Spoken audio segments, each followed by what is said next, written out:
Hello everyone, I hope that you are doing well. So without wasting any time, let's move to the newspaper. First we will identify the important news and then we'll move on to the analysis section. So this is Wednesday, April 13, 2022, the Hindu Delhi edition. Now we'll be first identifying the most important news with respect to our examination and then we'll be analyzing them. Okay, so let's begin. Uh, El Nino expected will be normal. Okay, this is important. No El Nino expected. So what is El Nino? You have to see from your static notes. Fine. Now Sri Lanka announces a 51 billion debt default. Okay, this is important. Retail inflation near 7%. Okay, this is important. UGC allows for enrolling into 2 degrees. Very important. Okay. Now let's see if anything else is there.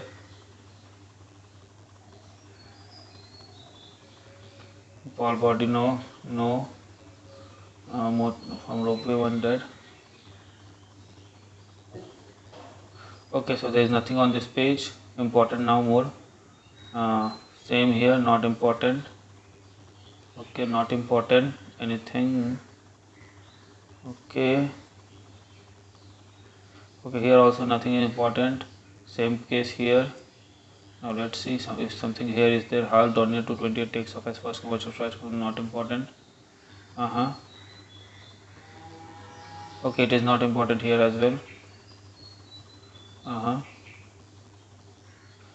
Shouldn't be left snap power. Okay, common babbler feeds the feeding. No. Now, okay, unity in diversity example, this could be one. Okay, message of harmony and all those things. Hops a route to universal healthcare. Now we can see this what it is. Okay, optional public service. Okay, shadow of the world not required. Merger to betterment not required. Disease and the cure not required. Maybe future leader is more important. Not required. It is just that. Branded a criminal for following custom. The practice of marrying early unwittingly lands young travel men in jail under POCSO Act. What is this? I don't. Branded a criminal for following a custom. District Weather Authority of Kerala created a short film, Incha, in to educate people about POCSO Act. Okay, this could be a case study of how. Now this much only, not anything else. Okay, how to mass engagement. Okay, mass education, how to educate the mass, increase the awareness and all those. Model struggling to deliver. Anganwadi worker have potential to revive every child. Okay, we can see this. This can be one thing important because it is related to social justice part. Fine. And then let's see the process of electing India's president. Now this we have to read. Very important.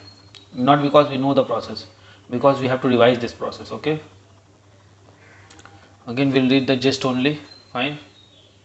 And what is this? Cache, understanding software copywriters and licenses. Okay, we'll read the gist first and see if anything important is there or not. Now this is the picture of the drafting committee. Okay, let's move. CBI gets not to pursue. No, not here. CBI arrest Nirav Modi at Pranav in Cairo. Okay.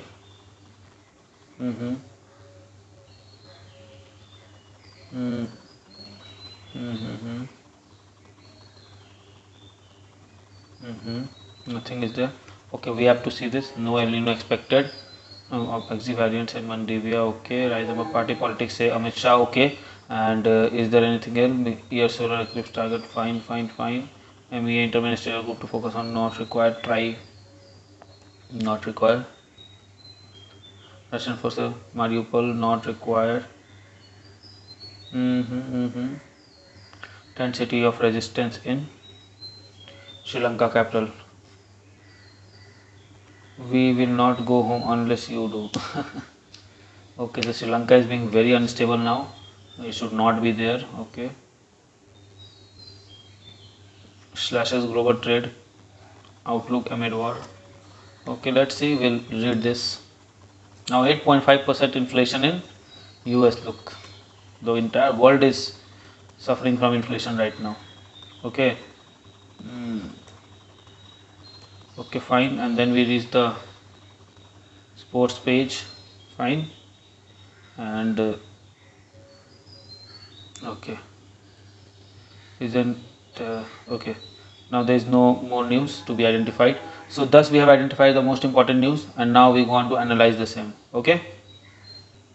So our first news is Sri Lanka announces 51 billion debt default to combat crisis. So what is debt default? Default means not able to pay the debt. So Sri Lanka, maybe it will be saying that it won't be able to pay the debt amid this crisis, right? So let's see what it is. It has to say. Emergency measures come ahead of negotiations with IMF for a loan package. Okay, so they are going to seek bailout from IMF. Fine, fine, fine.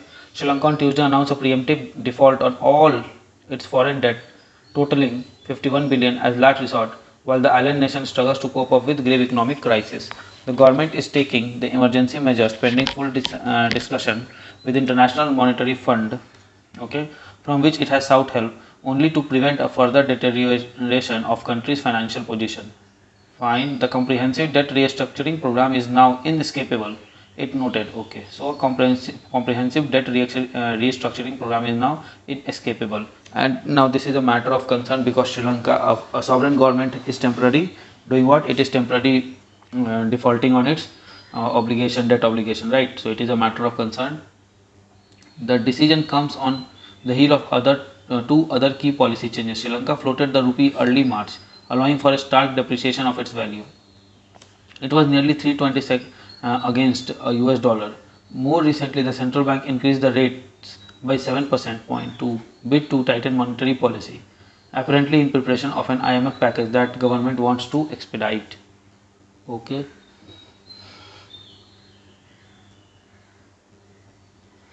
Okay. Meanwhile, the governor of Central Bank of Sri Lanka has sought donation of much needed foreign exchange from Sri Lankans living abroad to augment country reserves as it grapples with several shortage of food, fuel, medicine. In the statement, a recently appointed Governor P. Nandalal has assured well-wishers that the foreign currency transfer would be utilized only for essential imports. Okay.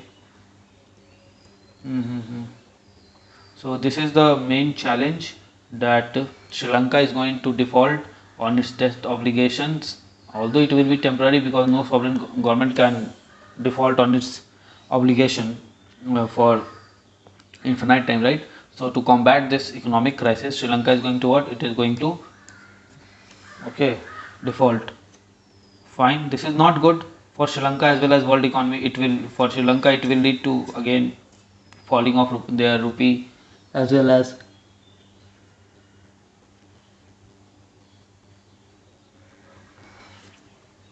decreased investment, okay, foreign investment and all those things. Fine. So it is a very problematic condition, and I hope that Sri Lanka and India cooperate more so that they can get out of this problem. Okay, UGC allows enrolling for 2 degrees. Now this is a really good news if you are a study lover. Why? Because you can enroll simultaneously for 2 degrees. Undergraduate and postgraduate students will soon be able to pursue 2 degrees simultaneously. UGC chairman said that the new system would come in force during academic session 22-23 and guideline would be issued on Wednesday. So in this academic session only, from this academic session only, this would be possible. University will have the flexibility to decide if they want to provide with such a scheme. Now this is again problematic because it will be university consensus based.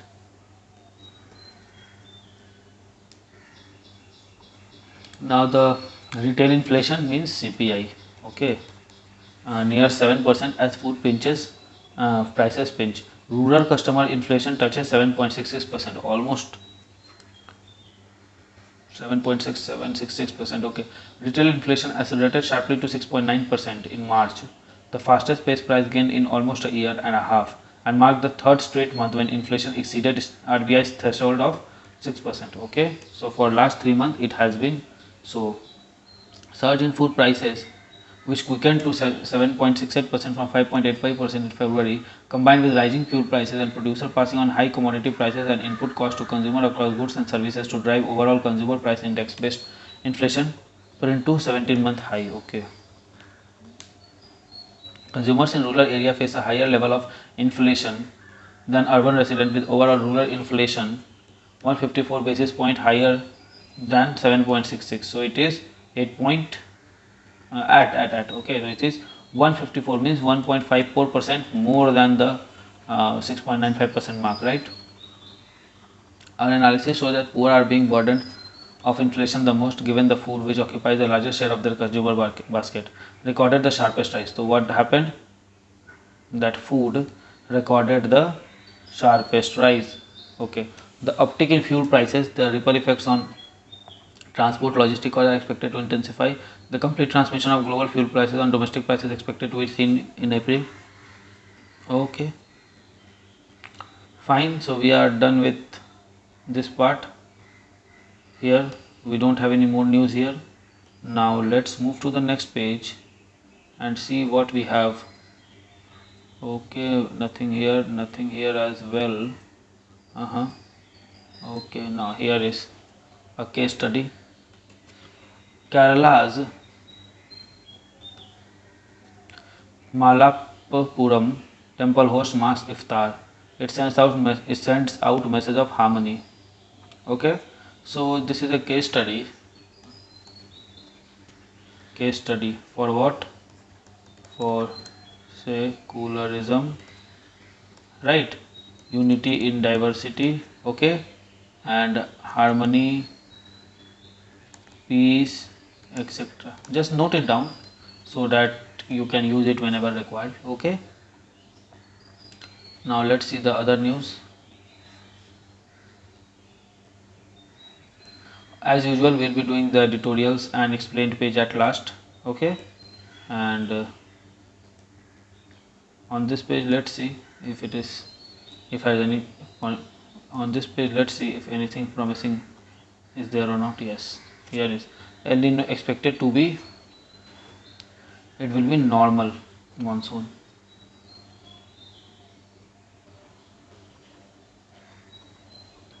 The southwest monsoon is likely to be normal in 2022, though rainfall in August, the second rainiest month, will likely to be subdued.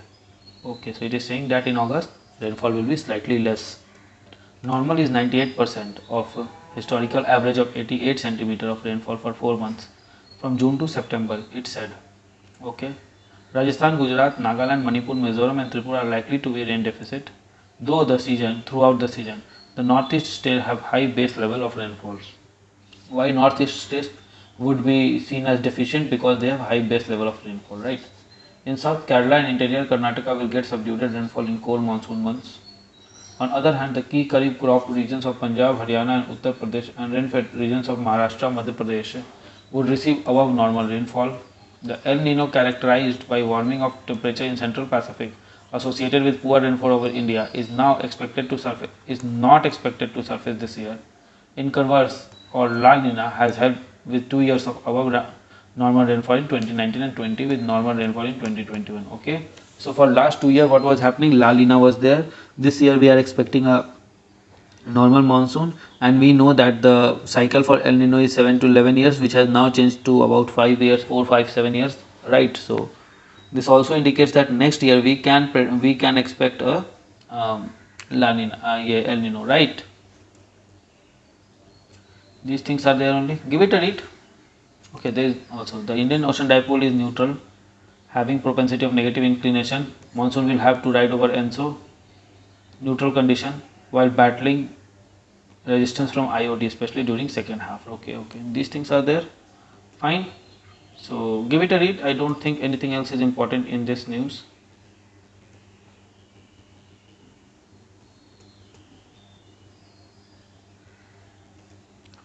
Let's see if anything else is remaining. Yes, WTO shares global trade growth outlook amid war, right? So cuts 2022 forecast to 3% from 4.7%. Yes, WTO on Tuesday cut its forecast for global trade growth this year to 3% from 4.7% because of impact of Russian-Ukraine crisis, and warned of potential food crisis. Yes, this is true. We can be under potential food crisis caused by surging prices, right?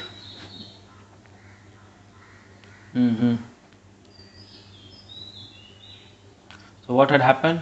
At one side war, and on other side pandemic. Both of them has led to double trouble. Okay, double trouble. You have to understand this, okay?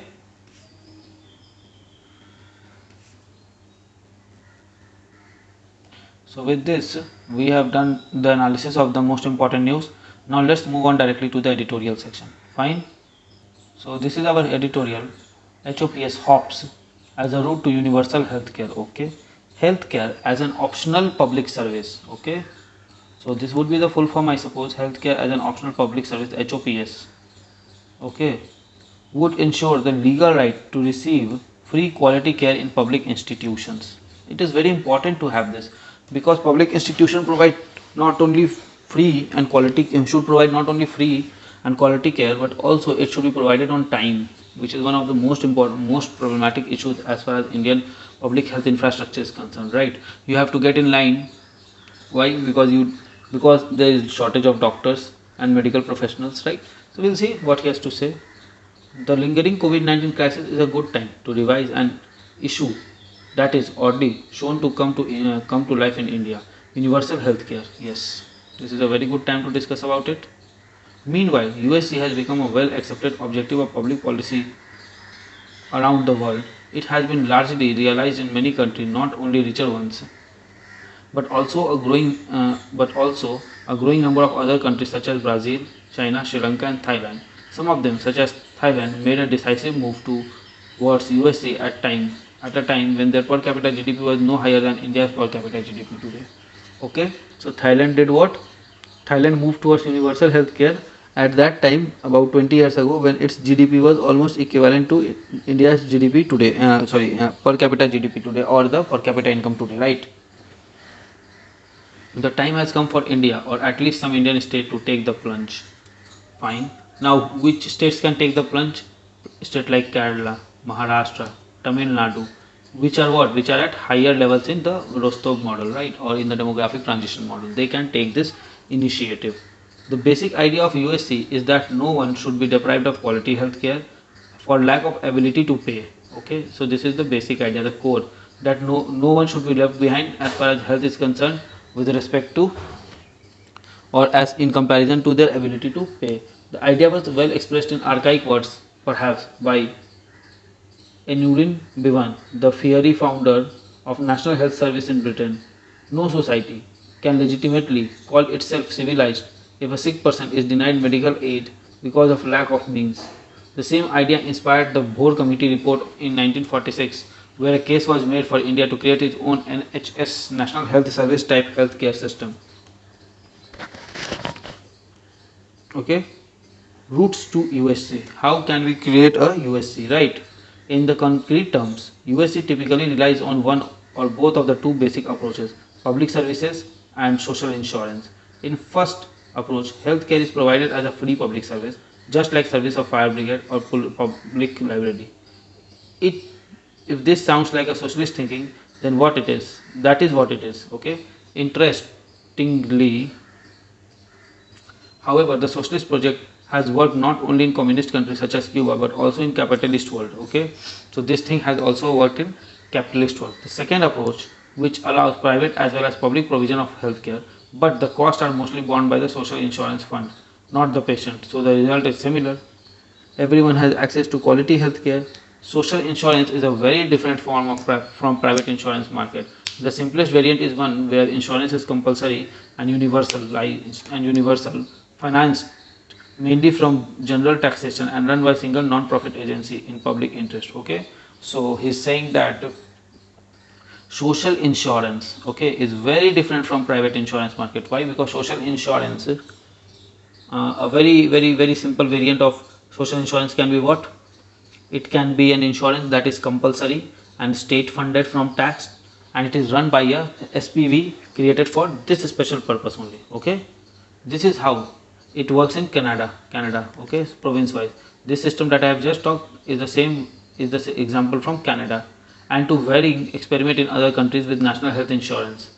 The single payer system makes it easier for the state to bargain for a good price from healthcare providers.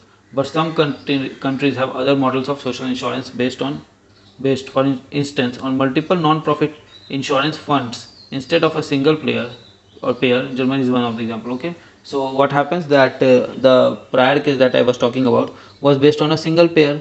Now there are other models also like that of Germany where the pairs are not single but multiple. Fine. The basic principle remains the same. Everyone should be covered and insured. Insurance should be geared to public interest rather than private profit. So what should be the aim of insurance? For public good and not for private properties or private profit, right? Some challenges. What are some challenges to this route? Even in a system based on social insurance, people services plays an important and essential role. In the absence of a public health center dedicated not only to private health care but also to preventive work, there is a danger of patient rushing into expensive hospital every other day. This would make the system wasteful. Okay, so what is the danger? If the patient is paid by, if the fees and medicinal costs are borne by the insurance agency, then what will happen? Patient will reach the doctor every now and then, right? And this would make the system wasteful and expensive. Okay, as it is containing cost as it is containing cost is a major challenge with social insurance, because the patient and healthcare provider have a joint interest in expensive care. One can get better, the other to earn. Okay, one possible remedy is to require the patient to bear the part of the cost. So one remedy can be what? That patient bears some part of the cost, a co-payment with insurance jargon, but that conflicts with the principle of USC. Okay, now if the patient has to pay, then it becomes contradictory with the principles of USC, because everyone is not getting the same coverage of insurance or health. Okay, fine. Recent evidences suggest that even small co-payments often excludes many poor patients from quality healthcare. It means what? Small co-payments will lead to what? Can lead to what? Exclusion of many poor patients from quality healthcare, because the the amount of co-payment means what is the exact how much co-payment has to be made depends upon what type of healthcare that person is seeking. It may be tertiary healthcare that amounts to a lot of co-payment, require which when compared with the primary healthcare thing, then it will require less co-payment, right? But still, since the since for many people in India the earning is so meager that they cannot afford that small primary healthcare co-payments as well, so they will get excluded from this thing, right? Another challenge with social insurance is another challenge is what? Is to regulate private healthcare providers. Now this regulation, light and tight regulation, is very needed, right? Here is a crucial distinction that needs to be made between for profit and for non-profit providers. Non-profit healthcare providers have done great work around the world. For profit healthcare, however, it is deeply problematic because the pervasive conflict between profit motive and the well-being of the patient, right? So what happens that if there is a profit make a motive behind this health infrastructure, then it is what? It is contradictory, and whenever there is a conflict between the two, it is obvious that profit motive will win over the well-being of the patient. Now let me give you an example. It often we have heard that when a person is in a super specialty hospital or something like that, and maybe the person dies, all after that also the body is handed over, maybe after 24 hours and so on, so that the bill is increased and profit is received, although they people don't have any proof for that, but it is very obvious. And and a movie is also made on the same, that is Akshay Kumar movie Gabbar, right? So this is a classical case where the profit motive is prevailing over the well-being. This calls for strict regulation, right? If for profit healthcare is allowed at all. Today, most countries with USC rely on combination of public service and social insurance. So, what is that? Public service and social insurance combination is the base of contemporary USCs. For all we know, however, the NHS model based on plain public service may be the best approach. Okay, so according to author, the National Health Service model based on plain public service may be the best approach. Private non-profit healthcare can be regarded as a form of public service, and private for-profit healthcare tends to defy the discipline. A vibrant NHS is hard to beat, right? So a vibrant NHS will combine both best of both the world, and hence would be hard to beat in such case. The word vibrant, of course, is critical. I am referring not only to a good management and adequate resources, but also to a sound work culture, professional ethics, right? So why vibrant? because it will have good management and adequate resources, right? But as well as it will also, what else it will have? Sound work culture and professional ethics. A primary health care center can work wonders, but only if doctors and nurses on job and nurses are on job and care for the patient. So what it is saying, a primary health care center can work wonder. Yes, it is true. If the primary health care center is strong, the secondary and tertiary health care center automatically gets very low load. Okay, but what is required, the doctors and nurses to be on job at right time at right place and care for patient should be their main aim. The Indian public health service have a bad name in that respect, but they are improving and they can improve more. Okay, so as far as Indian service is concerned, they have earned a very bad name for themselves. Why? Because every now and then we hear cases where this human right to free to at least quality care, okay, is not given.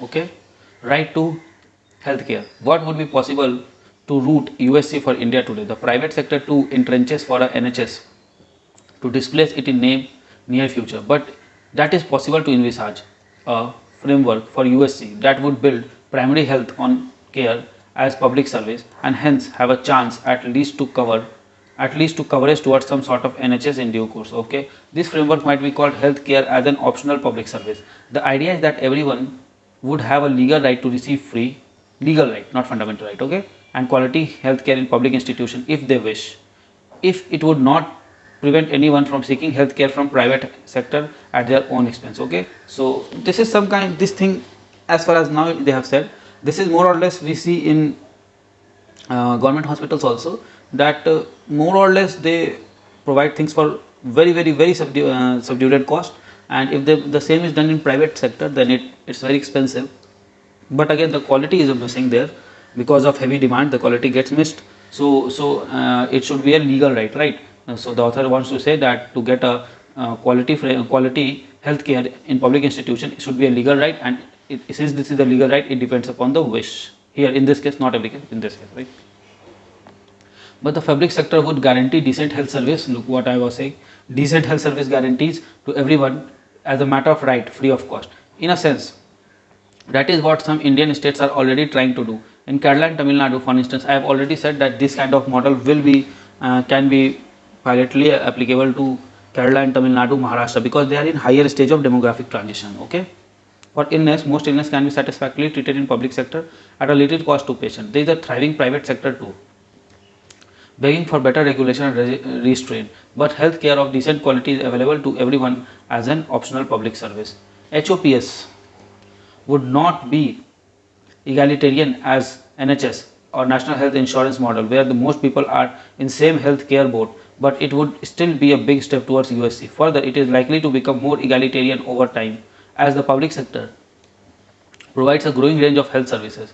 If quality care is available for free in public sector, most patients will have little reasons to go to private sector, right? If quality health is available in public sector, people prefers to go to public sector. Okay, why would they go to private sector? If a quality education is available at public schools, why they will go to private school? But since that quality thing is missing there, actually that thing is missing right now, okay, in many of the places, so they have to go to private sector. Now what about social insurance? It could play a limited role in this framework to help cover procedures that are not easily available in the public sector. Social insurance, however, carries the risk of tilting healthcare towards expensive tertiary care. Tertiary care, as I said, tertiary care is expensive, and also towards better off sections of the population. The extent of social insurance for profit healthcare provider is especially risky given their power and influence. Okay, the extension of social insurance for profit healthcare provider, right, is very risky. Okay, given their power and influence. There is a case for social insurance to work mainly within the non-profit sector. So he is waiting for what? For social insurance to work within the non-profit sector, leaving out profit health care as far as possible. The main difficulty with Hobbes framework is, what is the challenge with Hobbes framework is to specify the scope of proposed healthcare guarantee, including the quality standard. USC does not mean unlimited healthcare. There are always limits to what can be guaranteed to everyone. HOPS requires not only healthcare standards but also credible method to revise these standards over time. Some useful elements are already available, such as Indian public health standards, right? Tamil Nadu is a well place to make Tamil Nadu is well placed to make HOPS a reality under its proposed Right to Health Bill. Tamil Nadu is already able to provide most health services to public sector with good effort. The scope and quality of these services are growing steadily over time. A right to health bill would be an invaluable affirmation of a state commitment to quality health care for all. It would empower patients and their family to demand quality services, helping to improve the system further. Last but not least, it would act as a model and inspiration for all Indian states. Okay, so he's saying that Tamil Nadu has a potential to do that. It is already doing it in a pilot project mode, like according to fourth national family health survey, a large majority of households in Tamil Nadu go to public sector for health care when they are sick. Okay, so these things are there. It's a good article. It has given us one point. What is the point? When we have to write way forward of health care infrastructure, this HOPS can be a possibility, right? Okay, but again we have to be very, very conscious about writing it, because if it is written at wrong place, it may lead to deduction of marks. Fine, let's move to the next page. A model struggling to deliver. Anganwadi workers have the potential to revive early childhood education, but they are unprepared and overburdened. Yes, this is true, they are overburdened and unprepared. Let us see the article first. Evidence of early childhood education suggests that children who engage in early and play-based learning activities have better development outcome than those who don't. The National Early Childhood Care Education Curriculum Framework in 2013 mandated a play-way curriculum in all Anganwadi center and preschools. In 2018, government launched the Transformation for Aspirational District Initiative. One of the components involved capacity building, improving infrastructure, and nurturing child-centric environment in AWCs in these districts. Okay, so what it wants to say? Okay, expected to provide preschool education below 6. Okay, these things are what Anganwadi do. Let's see the learning crisis. Evidence on AWCs, Anganwadi centers, and private preschools indicate that neither model provides appropriate inputs to holistic development of young children. An impact study on childhood by Center for Early Childhood Education and Development at Ambedkar University and Asar Center found that children who regularly participate in preschool programs perform better than children who do not. But at the same time, preschool education is not developmentally appropriate for children. As a result, children early learning outcomes were nowhere close to expected level. Okay. All India survey of young children by ASA in 2019 found that not even half of the enrolled children between ages 4 to 8 could perform age appropriate cognitive tasks. Okay, this is the cause of this learning crisis in Anganwadi may lie in the fact that centers are, look at the wording, may lie in the fact, they are not sure about this, they are predicting. So research have to be done on this part also. That may under-resourced. Yes, this is true, they are under-resourced and overburdened. A report by ICDS by Ministry of Women and Child Development identifies absence of adequate space, lack of play-based learning materials, low investment in ECE, and constraints of human resources as some key reasons for this situation. So these are some of the challenges. And the challenges is again same, funds, functionaries and functionaries, right?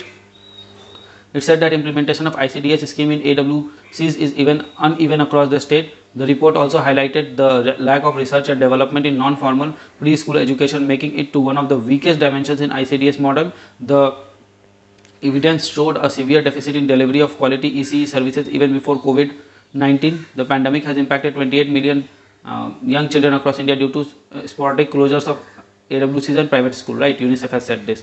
So 28, about 30 million young children are suffering due to closure of what? Anganwadi centers and private schools. As a consequence, any progress made in early childhood education may be reversed. However, innovative strategies were devised to continue the education in some state in Gujarat. Now, this can be a case study. Innovative strategies, right? Gujarat, Ambade Anganwadi, Doorstep Anganwadi initiative, a video series consisting of educational modules and easy to follow activities were telecasted every alternate day and streamed online platform to promote interactive learning. Okay, so this is a good case study.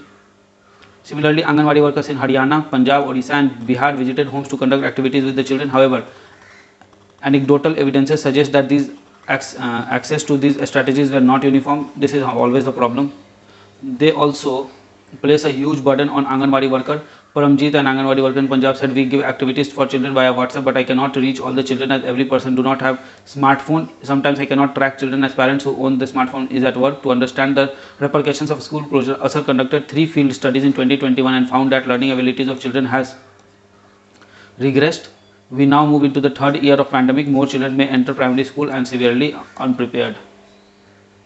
Improving the model, the Anganwadi model has been struggling to deliver quality ECE, but potential of Anganwadi remains enormous. Yes, it is enormous. Over the years, Anganwadi workers have ensured last mile delivery of ECE and education care schemes. It is crucial to leverage their vast reach by filling the implementation and infrastructural gap. Fine, if we increase the honorarium of Anganwadi worker, build capacity and invest research and development of meaningful ECE curriculum, AWC will be an ideal launchpad for children entering primary school. Okay. So this is the thing, a good article, many points are there, we can write it down, make case study. This is a very good case study, this one. Okay, use this case study. Fine. Okay, so let's see if anything else is remaining on this page. I think explained page is now remaining. Presidential elections. Let's see the process of electing India's president and what else is remaining, the gist of this, and I think gist here, right? So first let's do the gist and then we'll be left with a with an article, right? So what is this? RBI cardless cash withdrawals at ATM. How will the recent move by RBI affect financial transaction? How safe are UPI embedded cash dispensing machine? Now they are safe. Okay, I believe they are safe. RBI has announced cardless cash withdrawal at ATM across the country. These withdrawals are to be authorized via UPI. Okay, cardless cash withdrawals will enhance security of cash withdrawal transaction. It would also help to prevent fraud like card skimming and card cloning. However, while security vulnerability of card is minimized through cardless withdrawal, the risks will soon transfer to mobile embedded features. Yes, this is also true. Now, no card, only UPI. So it will lead to what? It will lead to tampering with UPI or skimming with UPI, right? Cloning of UPI. Okay.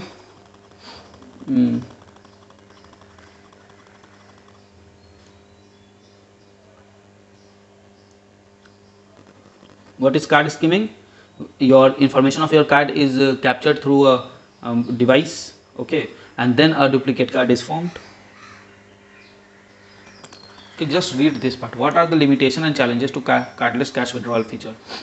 Currently, ICICI, Kotak Mahindra, SDFC and SBI allow cardless card withdrawal feature for their user, but accessing this feature is cumbersome as it has certain withdrawal limit and transaction is charged. The cardless feature at these banks would work with each specific bank app. SDFC customers are allowed to withdraw up to 10,000 per day and 25,000 per month using cardless cash method. These withdrawals also had a service of rupees 25 per transaction. At moment, it is not clear whether UPI-based cardless card withdrawals will have some restrictions and service fee included. I don't think UPI based cash withdrawal will have any service fee. Yes, there can be some cap, but service fee I don't think coming in near future, right? Scalability of this feature might be challenged as it has to be seen how many banks quickly roll out their customer. Okay, again scalability will be a challenge. I don't think that will be a big challenge. Why? Because banks are in business and if they want to do business, they will have to come in this field also. Okay, in cardless withdrawal, the security vulnerability of card is minimized. Obviously card is not there, so security of card is minimized, but the risk will soon transfer to mobile enabled feature. The mobile can now become the epicenter of transaction, making it next target for the fraudsters. Okay, so whoever will be trying to do these things, be prepared, your mobile will be targeted. Okay, now let's see this understanding software copyright and licenses. Why does this article came? The background, what is the background? Ed Sheeran, okay, album or not album, song, Shape of You, okay, Shape of You, controversy, right? For that it has come. Okay, now let's see what is there. Softwares has all shades of licenses facilitating its use. On one end we have proprietary software which is to be purchased as a one-time transaction or yearly license. On other hand, we have the Creative Commons license, which public domain and free of cost. Okay, so what is Creative Commons license? It is in public domain and is free of cost, whereas there is a proprietary software which has to be purchased once, like antivirus or FL Studio or something like that, or they have to be renewed every year or after a specific period, right? All the free and permissive software licenses are similar to free and open software. A set of rules and free software brought under one umbrella in 1980 by Richard Stallman, a famous computer scientist and activist. The core of internet is free. Okay, what is the core of internet? Free. It is free to use the ideas like linking content on internet, transforming them with the network software protocol and adopting the associated standard like maintaining website address. Okay, so this is the core of the internet. So, but again, if something is created by someone, then it has to be respected, right? So for that also there are licenses. Give it a read. I don't think it is very important, but yes, you must understand that softwares are licensed, and most of you obviously understands it. Why? Because you all are using we all are using a lot of software from right from our childhood, right? So now let's see this article. The process of electing India's president. Okay, will the recent assembly elections impact the presidential elections in July? How is the vote value of each president, each MLA MP calculated? Okay. Story so far: the tenure of election to president of India is set to end in this July, which is also when 16th Indian president election will be held. So it is number 16th. To his successor. The assembly elections held in 5 states this year and changes in NDA are expected to alter the dynamics of votes in upcoming presidential race. How is president elected? The Indian president is elected through an electoral college system, wherein the votes are cast by national and state level lawmakers. The elections are conducted and overseen by Election Commission of India.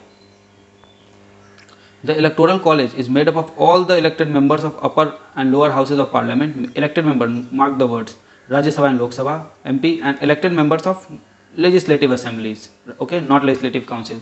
The electoral college consists of elected member of Lok Sabha, elected member of Rajya Sabha, elected member of legislative assemblies of the state. This means the upcoming polls, the number of electors will be 4896, about 4900 people will be there.